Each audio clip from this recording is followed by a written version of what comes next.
জুমুৰৰ অনুষ্ঠান আমাৰ সন্ধিয়া 5:30 বজাত আৰম্ভ হ'ব।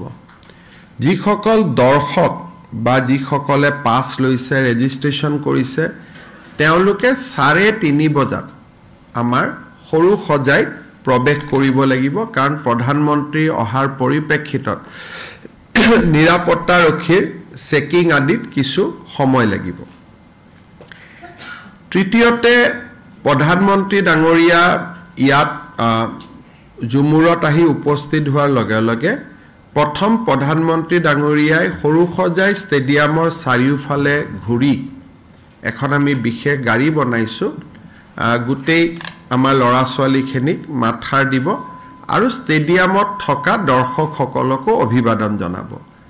তাৰ পিছত মোৰ এটা সৰু 5 মিনিটৰ স্পীচ আছে, প্ৰধানমন্ত্ৰী ডাঙৰীয়াৰ স্পীচ হ'ব, তাৰ পিছত ঝুমুৰ নৃত্য পৰিৱেশন হ'ব আৰু ঝুমুৰ নৃত্য পৰিৱেশন কৰাৰ পিছত আমি এটা লেজাৰ শ্ব' কৰিছোঁ, যিটো লেজাৰ শ্ব'ত অসমৰ এটা স্পেচিফিক কালচাৰেল থিম এটাক আমি প্ৰজেক্ট কৰিম।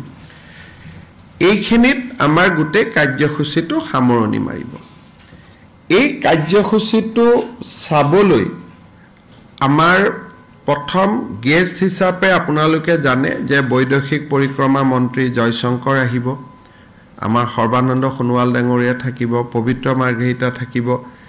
এখেতসকলৰ উপৰিও হেড অফ মিছন 61 গৰাকী হেড অফ মিছন আহিব বিভিন্ন ৰাষ্ট্ৰৰ, আৰু তেওঁলোকৰ পৰিয়াল প্ৰায় 22 গৰাকী পৰিয়ালৰ সৈতে আহিব, বাকীসকল অকলে আহিব। যিসকল হেড অফ মিছন আহিব ডক্টৰ জয়শংকৰ ডাঙৰীয়াৰ নেতৃত্বত, তেওঁলোক আজি গধূলি যোৰহাট পাব আৰু আজি যোৰহাটৰ পৰা তেওঁলোকে ৰয়েল ডি কাছা আৰু বৰগছত তেওঁলোক থাকিব আজি ৰাতি। অহাকালি ৰাতিপুৱা তেওঁলোকে জীপ চাফাৰী, এলিফেণ্ট চাফাৰী এইখিনি কৰি তাৰ পৰাই তেওঁলোক গুৱাহাটীলৈকে ঘূৰি আহিব। এই গোটেই ট'ৰটোৰ উদ্দেশ্যটো হ'ল যাতে অসমৰ ওপৰত থকা ট্ৰেভেল এডভাইজাৰী ৰেষ্ট্ৰিকশ্যনবিলাক আমি উইথড্ৰ কৰিব পাৰোঁ। It is not a fun trip. ইয়াত তাৰ গোটেই উদ্দেশ্যটো হ'ল যে অসমৰ শান্তিৰ পৰিৱেশটো যাতে সকলোৱে চাব পাৰে, ফৰেন টুৰিষ্ট, ডমেষ্টিক টুৰিষ্ট তেওঁলোকে দেখা পাব পাৰে, আৰু কাজিৰঙা আদি চোৱাৰ ক্ষেত্ৰত যিখিনি ৰেষ্ট্ৰিকশ্যন ইম্প'জ কৰি থোৱা আছে সেইখিনি যাতে উইথড্ৰ হ'ব পাৰে।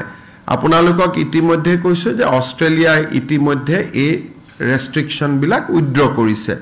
চ' this is a huge initiative government of India has taken, আৰু যদি খুব ভালে ভালে হৈ যায় মই ভাবোঁ যে অসমত টুৰিজৰ সংখ্যা ইট উইল ইনক্ৰিজ ড্ৰাষ্টিকেলি। ইয়াৰ পিছত প্ৰধানমন্ত্ৰী ডাঙৰীয়াই ঝুমুৰ শেষ কৰাৰ পিছত তেওঁ পোনে পোনে ৰাতিয়েই তেওঁ এক্সিবিশ্যন চাবৰ কাৰণে আহিব। তেখেতে কোৱা মতে দিনত এক্সিবিশ্যন চালে এইটো টু মাছ অফিচিয়েল হৈ যায়, ইণ্টাৰেক্ট কৰিব নোৱাৰে। সেইকাৰণে তেওঁ আধা ঘণ্টা 45 মিনিট সময় তেওঁ 7:30 ঝুমুৰ শেষ কৰি পোনে পোনে এডভান্টেজ অসমত আহি পাব। যদিও এডভান্টেজ অসম নামত 25-26, কিন্তু প্ৰধানমন্ত্ৰী ডাঙৰীয়াৰ কাৰণে এইটো 24-25-26 হৈ গ'ল। তাৰমানে তেখেতে 24 তাৰিখে ৰাতিয়েই এক্সিবিশ্যনৰ তেওঁ ফিটা কাটিব আৰু এক্সিবিশ্যনখন তেখেতে নিজে প্ৰত্যক্ষ কৰিব, আৰু তেখেতে কৈছে যে মই এক্সিবিশ্যনত অহা মানুহখিনিৰ লগত কথা বতৰাও পাতিম।